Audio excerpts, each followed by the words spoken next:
जय हिंद दोस्तों। एक बार पुनः आप सभी लोगों का स्वागत करता हूं आपके अपने channel bulls and bear analysis में। चलिए देख लेते हैं हमने मार्केट में क्या डिस्कस किया था और मार्केट ने किस तरीके से कामकाज किया।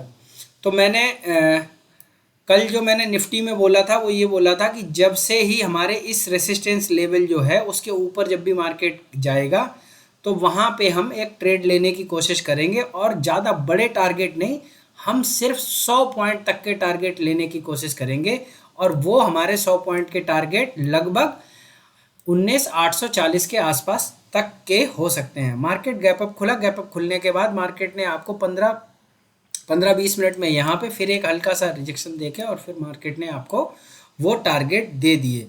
तो बहुत अच्छी ट्रेड थी।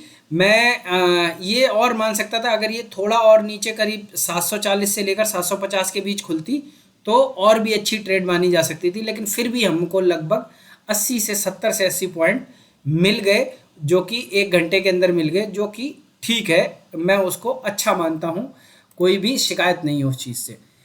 तो और चलिए बैंक निफ्टी में देख लेते हैं बैंक निफ्टी में किस तरीके से कामकाज हुआ। बैंक निफ्टी ने हमें मौका ही नहीं दिया कि हम बुक कर पाते और कुछ। जो मैंने डिस्कस किया था कि हमने लगभग 44,850 के आसपास तक के टारगेट बुक डिसाइड किए थे, मार्केट ने हमें उतने टारगेट नहीं दिए। मार्केट खुला ही इतना ऊंचा गैप अप और उसके बाद मार्केट ने जो पॉइंट्स दिए वो लगभग 100-150 आसपास। मुझे नहीं लगता कि कोई यहाँ पे पोजीशन ले पाया होगा, लेकिन जिन लोगों ने इस कैंडल को यहाँ पे समझ के और जिन्होंने यहाँ पे पुट की ट्रेड ली होगी उनको ज़रूर मैं उम्मीद करता हूँ कि लगभग लगभग 100-150 पॉइंट यहाँ पर मिल गए होंगे अगर आपने ट्रेड किया होगा तो। टेलीग्राम पे मैंने एक ट्रेड दी थी जब ये यहाँ पर करीब ट्रेड कर रहा था, तो इसके इसके आसपास करीब ट्रेड कर रहा था, ये मिडिल पॉइंट पे था, तो एक ट्रेड मैंने दी थी। तो यहाँ पर ये 44,500 की जो पुट है वो लगभग 40-42 के आसपास चल रही थी, उस समय मैंने ट्रेड लिया था। और ये जब 100 कुछ पे आई, और होता ये है कि जब आप किसी चैनल के अंदर की आप ट्रेड पकड़ने की कोशिश करते हो तो चैनल पे आपको या तो यहाँ पे टॉप पे ट्रेड मिल सकती है या बॉटम पे मिल सकती है। वो जो ट्रेड मिलेगी वो इधर इसके अंदर घूमने की ट्रेड मिलेगी, लेकिन अगर ब्रेकआउट करता है चैनल कभी भी तो ये क्विक होना चाहिए और कम से कम 100-150 पॉइंट बहुत क्विक होने चाहिए। अगर ये उस कैंडल को छोड़ता ही नहीं है, अब यहाँ पे अगर आप देखोगे ये कैंडल नीचे तो आई लेकिन इसने छोड़ा नहीं, और उसके बाद अगेन मार्केट ने क्या किया, अगली 5 मिनट की कैंडल में ये वापस इसके अंदर आ गई। तो इसका मतलब क्या हुआ कि चैनल का ब्रेकआउट नहीं हुआ। तो अब अगर इसमें आप अगर फंस गए तो यहाँ पे तुरंत आपको एग्जिट होना पड़े, क्योंकि चैनल के अंदर आ गया मार्केट। अब क्या है, अब ये श्योर हो गया कि ये वापस जब मार्केट अंदर आ गया तो कम से कम यहाँ पे बीच तक, या अगर बीच से ऊपर निकलता है तो यहाँ तक के हम टारगेट देख सकते हैं। तो वही हुआ कि ये जो 44,400 के आसपास की पुट थी उसमें थोड़ा बहुत मिले हैं कुछ पॉइंट्स, करीब 50 एक पॉइंट करीब मिल गए थे, लेकिन मैं उसको बहुत रिस्की ट्रेड मानता हूँ। उसमें क्या होता है, अक्सर देखा गया है कि वो लगभग जो कॉल होती है वो कॉल या पुट जो भी पोजीशन आप लेते हो वो जीरो होने के चांसेस ज़्यादा रहते हैं और लॉस होने के चांसेस ज़्यादा रहते हैं बजाय प्रॉफिट के। तो अपने विवेक से, अपने विजडम से अगर आपने किसी ने ट्रेड यहाँ पे लिया तो बहुत अच्छी बात है, आपको उसमें बेनिफिट मिला होगा।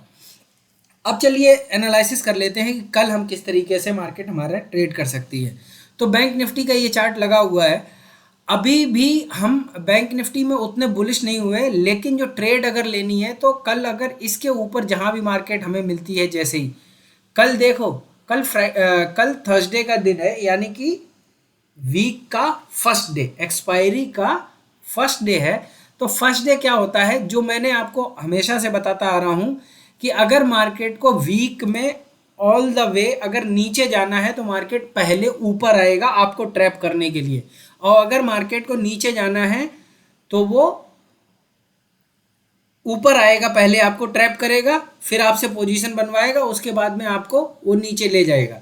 और अगर उसको नीचे जाना है तो ऊपर लाएगा, और ऊपर जाना है तो पहले नीचे ले जाएगा फिर ऊपर ले जाएगा। अब क्या है, हम उसका फ़ायदा कैसे उठा सकते हैं अपना ट्रेड में, अगर इस पॉइंट को, जैसे ही इस पॉइंट को क्रॉस करता है, जो प्रिसाइजली हो जाएगा लगभग 45,560 के आसपास, अगर मार्केट 45,000 560 के आसपास अगर खुलता है और इससे ऊपर अगर निकलता है तो तुरंत हम एक सीई में बैठेंगे और हमारे जो टारगेट हैं वो वही टारगेट हैं, लगभग लगभग आपके 45,850 के आसपास। स्टॉप लॉस कितना है? मात्र 60 पॉइंट का स्टॉप लॉस यहाँ पे लेंगे और ऑप्शन में हम 20 से लेकर के 30 पॉइंट का स्टॉप लॉस ले सकते हैं। ये तो हो गई कॉल की बात, अगर गैप अप खुल के इस चैनल को ब्रेक करके और अगर ऊपर चलता है मार्केट तो। इन केस अगर मार्केट गैप डाउन खुलती है या यहाँ पे खुल के या यहीं पे कहीं पे खुल के इस रेंज में कहीं खुल के और जैसे ही इस पॉइंट को ब्रेक करती है 44,400 के आसपास, अगर इस पॉइंट को मार्केट किसी भी हाल में अगर ब्रेक कर देती है तो हमारे जो फर्स्ट टारगेट है वो 44,200 और उसके बाद अगर ये इसको भी ब्रेक कर देती है तो 44,050 के टारगेट हम कल में देख सकते हैं। अगला जो ट्रेडिंग सेशन होगा फ्राइडे में उसमें हम दोबारा से एनालाइज करेंगे। ट्रेंड की एनालिसिस नहीं कर रहा हूँ ये मैं अभी कि हम अपसाइड ट्रेंड में बैठेंगे या डाउन साइड ट्रेंड में, ये सिर्फ कल के लिए ट्रेड है। जो कल भी जिस तरीके से मार्केट हमें दिखेगा हम उस तरीके से हम मार्केट में ट्रेड करने की कोशिश करेंगे। चलिए देख लेते हैं बैंक निफ्टी के अलावा निफ्टी में किस तरीके से कामकाज हो सकता है। तो निफ्टी में सेम चीज़ है। निफ्टी में क्या है कि यही सेम चैनल टाइप का पैटर्न लगभग इसमें भी बना हुआ है। जो आप देखोगे एक लाइन यहाँ पर है करीब और एक लाइन यहाँ पे है करीब। तो जब भी मार्केट कहीं भी खुले, यहाँ से इसके ऊपर खुलता है तो इसके नीचे खुलता है, तो अगर इसके ऊपर मार्केट खुल के अगर रुकता है यहाँ पे तो हम ऊपर की ट्रेड करेंगे और अगले जो हमारे टारगेट हैं वो 19,920 के आसपास में लेके चल रहा हूँ। अगर ये इसको ब्रेक करता है ऊपर तो 20 पॉइंट का सिर्फ एसएल रखेंगे स्पॉट पे, उससे ज़्यादा का रखने की आवश्यकता नहीं है और 10 पॉइंट का एसएल रखेंगे हम ऑप्शन में।